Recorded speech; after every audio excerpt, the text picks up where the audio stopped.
Wow, guys, Donald Trump destroyed Chris Wallace on pure facts. Check this out. Nobody's done the things I've done. Nobody. In 3.5 years, no other president's been able to do what I've done. You're running in large part on the economy. You built it once. Now we have the coronavirus. You're going to build it again. And in fact, you had great jobs numbers in May. You had solid jobs numbers in June. But I want you to look at some projections.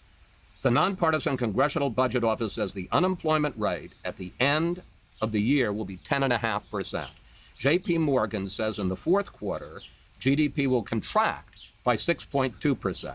With states now rolling back some of the reopening and well, there are a lot of Republican states that are doing it, like Texas. But they'll be open very soon. Let me just ask my question. There's no reason for California to be doing what they're doing. All right, except for November 3rd. With the states shutting back the reopening, in a lot of cases, new lockdowns, won't the economy still be a problem for you on election day? I don't think so. I think the economy is expanding and growing beautifully. Now, the Democrats want to keep it closed as long as possible because they think that's good for election. But I think the economy is doing very well. Now we're coming back, and we're coming back at a level that nobody would have thought possible. And by the way, take a look at a gauge, whether you like it or not, the stock market. The stock market, NASDAQ, hit its all-time high 2 weeks ago, and it's beaten it 14 different times, okay? The stock market, Dow, et cetera, is 1,000 points away from its all-time high, meaning very close. We're going to have a stock market, perhaps, on November 3rd, that's the highest in history.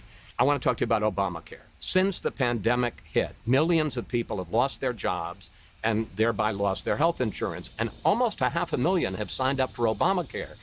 Your administration just announced that you're signing on to a lawsuit to overturn Obamacare. And replace it. Why does it make sense to overturn Obamacare, with which people now are relying on? Democrats are going to say the man who's wanted to kill Obamacare is going to take away the protection for pre-existing conditions. First of all, we got rid of the individual mandate. Pre-existing conditions will always be taken care of by me and Republicans, 100%. But you've been in office 3.5 years. You don't have a plan. Well, we haven't had... excuse me. You heard me yesterday. We're signing a health care plan within 2 weeks. A full and complete health care plan that the Supreme Court decision on DACA gave me the right to do. So we're going to sign an immigration plan, a health care plan, and various other plans. And nobody will have done what I'm doing in the next 4 weeks. The Supreme Court gave the President of the United States powers that nobody thought the President had by doing what they did, their decision on DACA. And DACA is going to be taken care of also. But we're getting rid of it because we're going to replace it with something much better. But we got rid of already, which was most of Obamacare, the individual mandate. And that I've already won on. And we won also on the Supreme Court. But the decision by the Supreme Court on DACA allows me to do things on immigration, on health care, on other things that we've never done before. And you're going to find it to be a very exciting 2 weeks. I really want to find out where this guy Chris Wallace is today. Someone told me that he went over to CNN. I think that says everything you really need to know about this interview and about this guy. This guy is sick. He's just out there just being sick on Trump. He's just targeting him. Trump just gave him facts about the economy being better. NASDAQ was up at an all-time high. No one's talking about the real stuff that matters. And I think that upsets me a lot. And I love that I'm a part of like a group that's so woke and we can see the truth. Let's keep going with this video, guys. Your niece, Mary Trump, has written a book about you and your family, and one of her main points is that she says your dad, Fred Trump Sr., damaged the whole family. And here's what she says about what you learned from your father.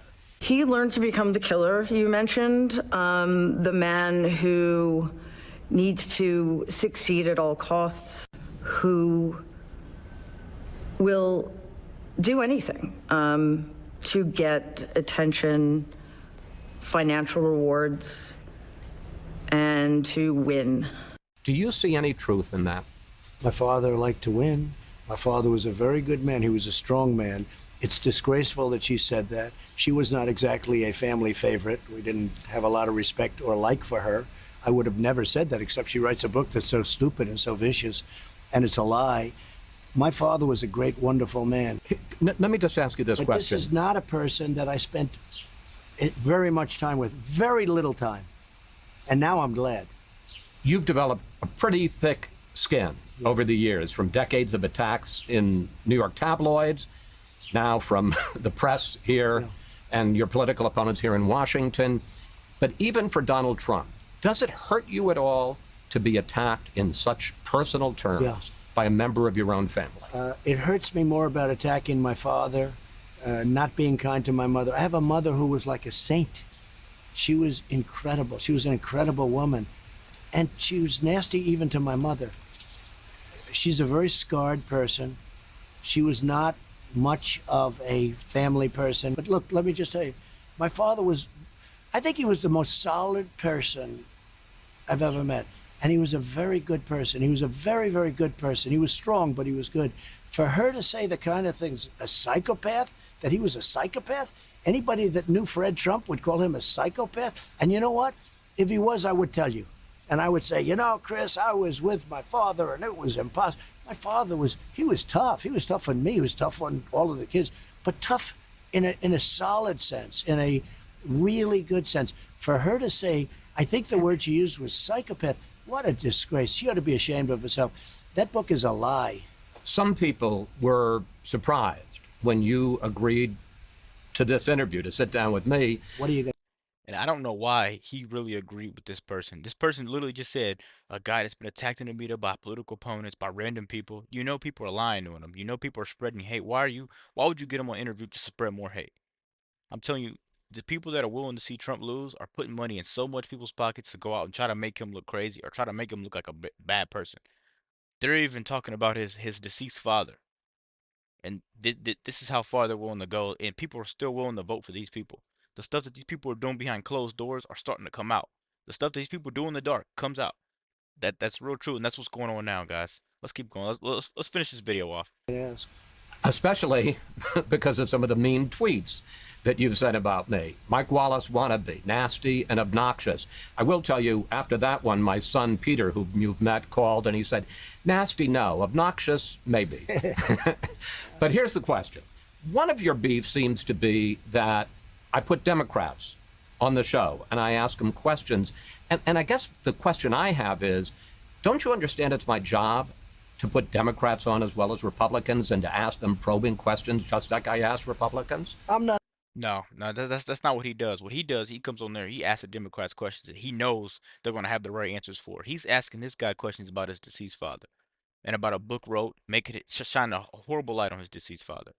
There's a difference between shining a light on Republicans and shining a light on Democrats. It's light and day. That's the difference. Not a big And that's what the media is today. fan of Fox. I'll be honest with you. They've changed a lot since Roger Ailes. And I watch people like Swalwell, who I don't even know. He goes on the show. He got less than 1%. All of a sudden, he's on being interviewed for. Guys, this will go down in history as the most frustrating and most satisfying interview that Trump has ever done. I want to see them do Kamala like this. I want to see them do Biden like this. And I want to see if you get the same answers. Someone that can articulate themselves in a way that people can understand. Let me know what you guys think about the video. Be sure to like, comment, subscribe if you're new. And as always, let me know what to react to. Let me know what you think about that poster too. We out.